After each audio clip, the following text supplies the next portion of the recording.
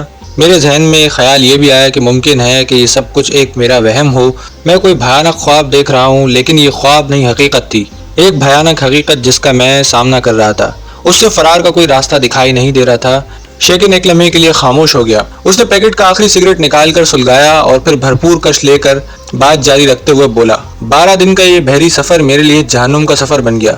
ہر نیا دن گزرتے ہوئے دن سے زیادہ بدتر ثابت ہوتا۔ وہ دیو قامت ویٹر میرے لیے ایک عذاب بن گیا۔ میرا کھانا پینا ختم ہو رہا تھا۔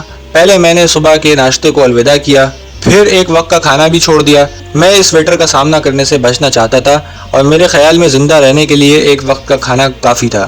اب میں صرف رات کا کھانا کھانے کے لیے ڈائننگ روم کا رخ کرتا، لیکن وہ چند منٹ بھی میرے لیے عذاب سے کم نہ ہوتے۔ میں انڈے کا آملیٹ کا آرڈر دیتا اور ویٹر میرے سامنے ابلے ہوئے آلو اس طرح لا کر رکھ دیتا جیسے کتے کے سامنے ہڈی ڈالی جاتی ہے۔ مجھے کہیں بھی چین نہیں تھا۔ عرشے پر اطالوی عورتوں کا قبضہ تھا جو دن بھر بے ہنگم انداز میں ناچتی اور گاتی رہتی تھیں۔ راہداریوں میں آدمی بیٹھے تاش اور شطرنج کھیلتے رہتے اور میں کسی ایسے گوشے کی تلاش میں رہتا جہاں 2 گھڑی سکون مل سکے، لیکن جہاز پر کوئی جگہ ایسی نہیں تھی۔ جب ہمارا جہاز استوائی علاقے میں پہنچا تو یوں محسوس ہوا جیسے ہم جہنم کے کسی خطے میں سفر کر رہے ہوں۔ اپنے کیبن میں بددماغ یونانی اور ہم شکل اطالوی بھائیوں کی لا یعنی بکواس سے بچنے کے لیے میں اکثر عرشے پر نکل آتا۔ ویٹر کی نفرت آمیز رویے سے بچنے کے لیے میں نے ایک طریقہ نکال لیا تھا۔ رات کے کھانے کے وقت میں ڈائننگ ہال میں جاتا اور پنیر کا ایک ٹکڑا، ڈبل روٹی یا کوئی پھل وغیرہ جو چیز ہاتھ لگتی جیبوں میں ڈال کر کیبن میں آ جاتا۔ لیکن میرے مہربان دشمن کو جلد ہی اس چوری کا پتہ چل گیا اور بری طرح وہ مجھ پر برس پڑا۔ ایک روز میں ایک مالٹا لے کر ڈائننگ روم میں سے نکلنے کی کوشش کر رہا تھا کہ دیو قامت ویٹر نے دیکھ لیا۔ ویٹر نے مالٹا میرے ہاتھ سے اس طرح چھینا جیسے چیل گوشت پر جھپٹتی ہے۔ اس کے تیور دیکھ کر تو میں یہی سمجھا کہ وہ میری پٹائی شروع کر دے گا، لیکن خیریت گزری۔ اس روز کے بعد میں نے ہر وہ چیز کھانی چھوڑ دی جس میں کچھ ملایا جا سکتا ہو۔ مجھے اندیشہ تھا کہ وہ مجھے زہر دے کر ہلاک کرنے کی کوشش کرے گا اور اب میرا گزارا صرف پھلوں پر تھا۔ کبھی تو میں ڈائننگ روم سے کوئی پھل چرا لینے میں کامیاب ہو جاتا اور کبھی فاقہ کرنا پڑتا۔ جہاز کے نیو یارک پہنچنے سے پہلے کپتان کی طرف سے مسافروں کو فیئر ویل ڈنر دیا گیا۔ اس روز ڈائننگ روم کو رنگ برنگی جھنڈیوں اور روشنیوں سے سجایا گیا تھا۔ ڈائننگ ہال کا نقشہ بدلا ہوا تھا۔ ایک لمحے کو تو میں پہچان نہ سکا۔ مسافروں نے اپنے بہترین لباس زیب تن کیے ہوئے تھے۔ کچھ لوگوں نے تو ایسا لباس پہن رکھا تھا جیسے فینسی ڈریس شو میں شرکت کے لیے آئے ہوں۔ ہر میز پر خاص طور پر اس موقع کے لیے بنائی گئی خوبصورت ٹوپیاں رکھی ہوئی تھیں۔ مینیو کارڈ بھی وہ نہیں تھے جو روزانہ استعمال ہوتے ہیں۔ ان نئے مینیو کارڈز پر سرخ ڈوریوں کے ساتھ سنہری ربن بندھے ہوئے تھے۔ اس ڈنر کو بڑی تقریب کا رنگ دے دیا گیا تھا، مگر میرے ازلی دشمن اس دیو قامت ویٹر نے مجھے ذہنی اذیت پہنچانے کے لیے اس موقع سے بھی خوب فائدہ اٹھایا۔ دوسری میزوں پر نظر آنے والی کاغذی ٹوپیاں واقعی خوبصورت تھیں، انہیں کوئی بھی شخص بخوشی پہن سکتا تھا، لیکن اس کمبخت ویٹر نے میری میز پر جوکروں والی ٹوپی رکھ دی۔ کرسی سنبھالتے ہی میں نے وہ ٹوپی اٹھا کر نیچے پھینک دی۔ میرا خیال تھا کہ اس الوداعی ڈنر میں وہ ویٹر اپنی پچھلی حرکتوں کا اعادہ نہیں کرے گا اور میں پہلی مرتبہ پیٹ بھر کر اپنا پسند کا کھانا کھا سکوں گا۔ لیکن صورتحال اس کے برعکس نظر آ رہی تھی۔ وہ ویٹر دوسری میزوں پر سرو کرتا رہا لیکن مجھے مستقل طور پر نظر انداز کیے رکھا۔ چکن سوپ، فرائی فش، بھنے ہوئے گوشت، تلے ہوئے آلو اور کیک وغیرہ کی خوشبو سے میری بھوک میں اضافہ ہوتا رہا، لیکن وہ بدبخت میری طرف پھٹکا تک نہیں۔ تقریباً 1 گھنٹے بعد اس نے میز کے قریب رک کر مینیو کارڈ اس طرح میری طرف پھینکا کہ وہ میری گردن پر لگا۔ موٹے چکنے کارڈ کا کنارہ چھری کی طرح طاقتور تھا۔ میں کرراہ کر اپنا گلا سہلانے لگا۔ ویٹر نے ٹوپی فرش پر پھینکی ہوئی دیکھی تو اس کی آنکھوں میں گویا خون نظر آیا۔ اس نے ٹوپی اٹھا کر اس طرح زبردستی میرے سر پر چڑھا دی کہ میری اینک گرتے گرتے بچی۔ میں نے ٹوپی اتار کر ایک بار پھر فرش پر پھینک دی۔ میری حرکت دیکھ کر وہ ہسپانوی میں گالیاں بکنے لگا۔ میں ہسپانوی زبان نہیں جانتا تھا، اس طرح گالیوں کا مفہوم سمجھنے سے بچا رہا۔ وہ کچھ دیر تک گھونسا تانے کسی قسم کی دھمکیاں دیتا رہا اور میرا آرڈر لیے بغیر پھنکارتا ہوا وہاں سے چلا گیا۔ اس مرتبہ اس کی واپسی تقریباً 20 منٹ بعد ہوئی۔ میں نے بھی اگرچہ اسے کوئی آرڈر نہیں دیا تھا، لیکن اس نے سوکھی ہوئی ڈبل روٹی اور انتہائی گھٹیا شراب میری میز پر پٹخ دی۔ میں اس امید پر چاروں طرف دیکھنے لگا کہ شاید جہاز کا کوئی ملازم یا مسافر میرے ساتھ ویٹر کا یہ نازیبہ رویہ دیکھ کر مداخلت کرے، لیکن ہر شخص اپنے حال میں مست تھا۔ کسی کو دوسرے کی طرف توجہ دینے کی فرصت نہیں تھی۔ اگر کوئی میری طرف دیکھ بھی رہا تھا تو مجھے یوں محسوس ہوتا تھا جیسے وہ میری بے بسی کا مذاق اڑا رہا ہے۔ یہاں تک کہ اپنے قریب والی میز پر بیٹھے ہوئے یہودی جوڑے کے بارے میں بھی میں نے ایسا ہی کچھ محسوس کیا۔ میں عجیب اذیت کے ساتھ سوچ رہا تھا کہ یہ کس عذاب میں مبتلا ہو گیا ہوں۔ اب وہاں مزید رکنا میرے لیے ممکن نہیں تھا۔ ظاہر ہے کچھ کھانے کا تو سوال ہی پیدا نہیں ہوتا تھا۔ میں اٹھ کر اپنے کیبن میں آ گیا۔ یونانی یا دونوں ہم شکل اطالوی بھائیوں میں سے کوئی بھی وہاں موجود نہیں تھا۔ میں لباس تبدیل کیے بغیر اپنی برتھ پر چڑھ کر لیٹ گیا۔ جہاز سمندر کی لہروں کو چیرتا آگے بڑھتا رہا اور اوپر ہال سے موسیقی، قہقہوں اور شور و غل کی آوازیں سنائی دیتی رہیں۔ میں اس قدر تھکا ہوا تھا کہ لیٹتے ہی سو گیا۔ اگر کوئی اس وقت آ کر میرا گلا بھی کاٹ دیتا تو مجھے پتہ نہ چلتا۔ میں نہ جانے کتنی دیر تک سویا رہا۔ یکایک جب میری آنکھ کھلی تو اسی لمحے میں نے چھلانگ لگا کر اپنے برتھ سے نیچے اترا اور میں نے باتھ روم کی طرف دوڑ لگا دی۔ دروازے سے باہر آتے ہی میرا پیر پھسلا اور میں گرتے گرتے بچا۔ کسی نے راہداری میں قے کر دی تھی۔ میں سنبھلتا ہوا باتھ روم میں گھس گیا۔ چند منٹ بعد باہر نکلا تو میرا رخ کیبن کے بجائے بالائی عرصے کی طرف تھا۔ میرے کیبن کے تینوں ساتھی ابھی تک ڈائننگ ہال میں ہونے والی تقریب سے نہیں لوٹے تھے۔ اگر وہ کیبن میں ہوتے تو میرے لیے ان کی موجودگی نہ ہونے کے برابر تھی۔ میں کچھ وقت تازہ ہوا میں گزارنا چاہتا تھا۔ جہاز کا ڈیک خالی تھا اور جہاز کے تمام مسافر ہال میں بیٹھے تھے۔ آسمان ابر آلود تھا۔ ہوا کے تیور بھی کچھ اچھے دکھائی نہ دیتے تھے۔ تند موجیں جہاز کو اچھالنے کی کوشش کر رہی تھیں اور اس وقت اچھی خاصی خنکی ہو گئی تھی۔ دل چاہ رہا تھا کہ فوراً واپس لوٹ جاؤں، لیکن کیبن کی گھٹن سے یہ کھلی فضا بدرجہ بہتر تھی۔ میں چند لمحے ایک جگہ کھڑا رہا، پھر ٹہلنے کے انداز میں ایک طرف کو چلنے لگا اور پھر وہ واقعہ پیش آیا جس پر مجھے ابھی تک یقین نہیں آ سکا۔